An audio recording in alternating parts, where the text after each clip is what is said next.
Gracias, presidente.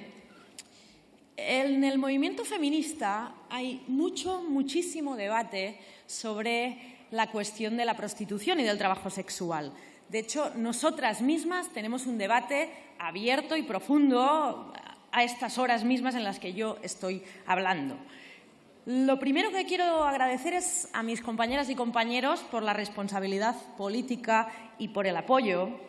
Y lo segundo que quiero decir es que, a pesar de las muchas diferencias que tenemos nosotras en casa y que tiene el movimiento feminista, me atrevería a decir que en la Esquerra Independentista e incluso en el movimiento feminista catalán, el único consenso que hay es que el modelo que nos plantea hoy el PSOE con la ley de persecución de la prostitución solo contribuye a perseguir a las mujeres.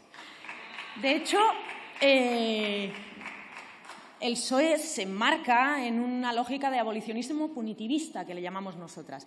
Quiero decir que no todo el abolicionismo es punitivista, pero el que nos plantean ustedes hoy sí lo es. Y normalmente el debate se da en términos dicotómicos entre el abolicionismo punitivista que nos plantea el PSOE o un regulacionismo neoliberal, que sería el modelo holandés.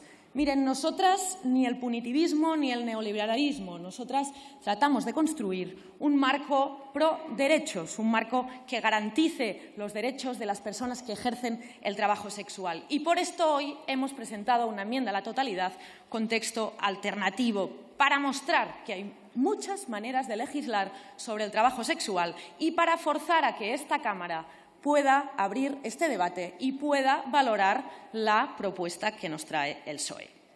Uno de los elementos más interesantes, yo creo, de los discursos abolicionistas son las reflexiones alrededor de la violencia. Y es aquello que nos dicen cuando planteamos el marco de proderechos. ¿Qué pasaría si fuera tu hija? Pues bien, voy a intentar, con el tiempo que tengo, analizar detalle a detalle qué resuelve la ley del PSOE en relación a las violencias que sufren las personas que ejercen el trabajo sexual. En primer lugar, se considera que la relación entre trabajadora y cliente no puede ser nunca desde el consentimiento, que siempre es de violencia, porque hay mediación económica de por medio. Esto es el artículo primero de la ley del PSOE. Pero es que ustedes plantean la violencia solo entre personas individuales y es obvio, y desde los años 60 lo acepta las Naciones Unidas, Johan Galtung sería el exponente, que la violencia excede las cuestiones individuales, que la violencia puede ser estructural, simbólica y, en este caso, podríamos decir institucional.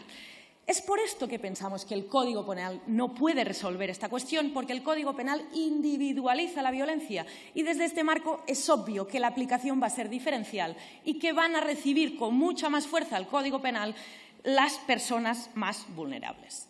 La segunda cuestión de la violencia es sobre el tráfico. En primer lugar, es preciso decir algo que ustedes, con su ley en el artículo primero, contribuyen a confundir. La trata y la prostitución no son lo mismo, señorías, no son lo mismo. Y el argumento que ustedes utilizan de que perseguir la prostitución va a mejorar la persecución de la trata, va a ser funcional, nosotras pensamos que no es cierto. Miren, la trata es economía criminal y hoy día, con los datos que tiene el CITCO y con los datos que tiene la Fiscalía General del Estado, que van distintos y por registros distintos, no es posible establecer en el Estado español el tanto por ciento de mujeres que ejercen el trabajo sexual y que están bajo una situación de trata. De hecho, en el 2018, el grupo de expertos y expertas del Consejo de Europa, el informe Greta, le dice al Estado español que la lucha contra la trata tiene mucho que ver con la frontera y que lo que hay que hacer es reforzar, digamos, el acompañamiento en frontera para que las personas que llegan en situación de trata entren en programas de asilo.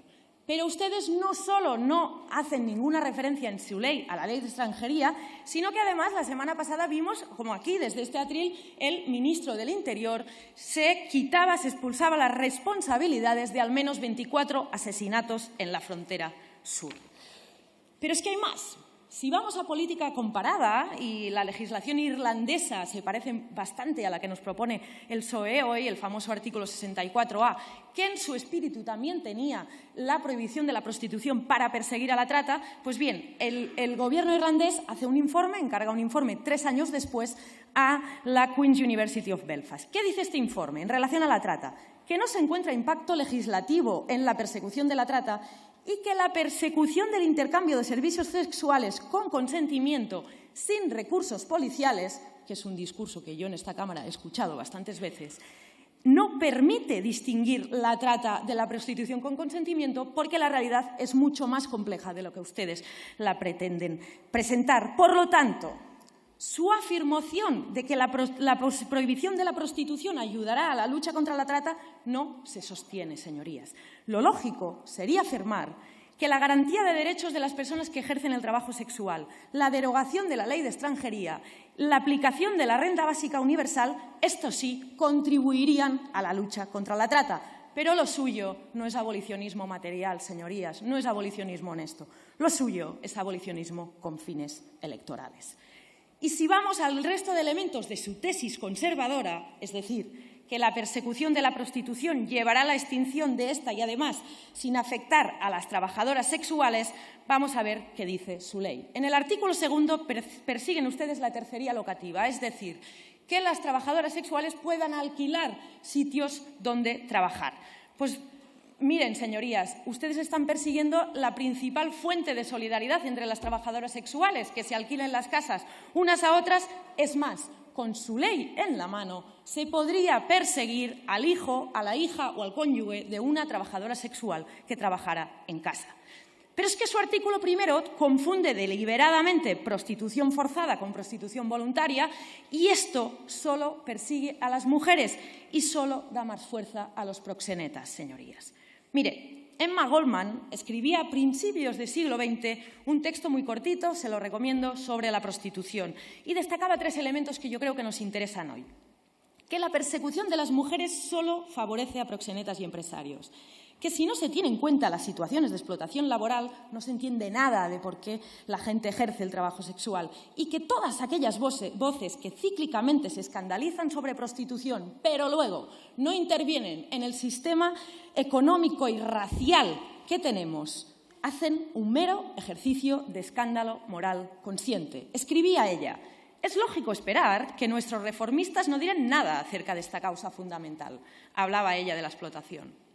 Comprenden demasiado que son verdades que rinden poco. Es más provechoso desempeñar el papel del fariseo, esgrimir el pretexto de la moral ultrajada que descender al fondo de las cosas. Y volviendo a política comparada, señoría, y al informe del Gobierno irlandés, dice que perseguir la prostitución no genera un efecto a la baja de la demanda del trabajo sexual. Tampoco implica una disminución de los anuncios y que, además, hay un incremento de las situaciones de violencia de las personas que ejercen el trabajo sexual. Porque si ustedes persiguen al trabajo sexual, obligan a las mujeres a ejercerlas en condiciones de clandestinidad y a las más vulnerables a ir a la calle. Y esto las expone a la presión policial de las multas, de ordenanzas del civismo, por ejemplo, y, si se aprueba su ley, también con los artículos que persiguen el trabajo sexual. Que se persigue y van a sufrir el peso de la ley más las personas más precarias, que por lo tanto es probable que denuncien menos situaciones de violencia sexual porque están en situaciones más precarias. Y además a todas estas violencias se le suma una fuente principal de violencia, que es la ley de extranjería, que ustedes no tocan. Y es que ustedes no hacen abolicionismo honesto, señorías. Hay muchísimas feministas que son abolicionistas, pero son honestas y son materiales. Ustedes hacen un uso interesado de la prostitución, porque de todas las violencias que sufren las personas que ejercen el trabajo sexual, su ley no toca ni una. No derogan la ley de extranjería, no hablan de renta básica, no plantean alternativas laborales, no plantean alternativas habitacionales, solo persiguen con el Código Penal. Y, de hecho, su ley contribuye no solo a la persecución, sino además al estigma de las trabajadoras sexuales. Porque ustedes no las tratan como mujeres fuertes con estrategias complejas a la vida que les ha tocado vivir. Ustedes las tratan teóricamente como víctimas. Son víctimas, mujeres a salvar, pero a la práctica las persiguen con una ley. Entendemos que lo que les están diciendo a las trabajadoras sexuales es que son víctimas por malas mujeres y que no se merecen ni el amparo de la ley. Hay un estudio hecho hace un par de décadas en Barcelona, Los pasos invisibles de la prostitución, y en el prólogo que escribía la señora Garayzábal escribía: es necesario partir de las mujeres de carne y hueso y de las situaciones reales que viven, pues a veces por defender la dignidad de la mujer en abstracto y con mayúsculas, nos olvidamos de la dignidad de las mujeres concretas que somos y tenemos a nuestro lado. Y es que su batalla contra el marco de los derechos de las trabajadoras sexuales es en realidad, señorías, una batalla para patrullar las fronteras del feminismo. Y hacen lo mismo con el colectivo transgénero, que según ustedes es una amenaza para la identidad de la mujer, porque tienen ustedes una concepción esencialista del género y de la feminidad. Y en el caso de la prostitución, bajo un discurso de salvación de las mujeres, están poniendo ustedes cercos al movimiento feminista. Las prostitutas pueden ser víctimas, pero nunca pueden ser mujeres con agencia protagonistas del movimiento feminista. Y esto tiene un efecto claro. En vez de trabajar para hacer el movimiento feminista invencible contra el patriarcado, contribuyen ustedes a la competencia entre colectivos para pasar un examen de pureza feminista. Señorías, los derechos de las oprimidas nunca compiten.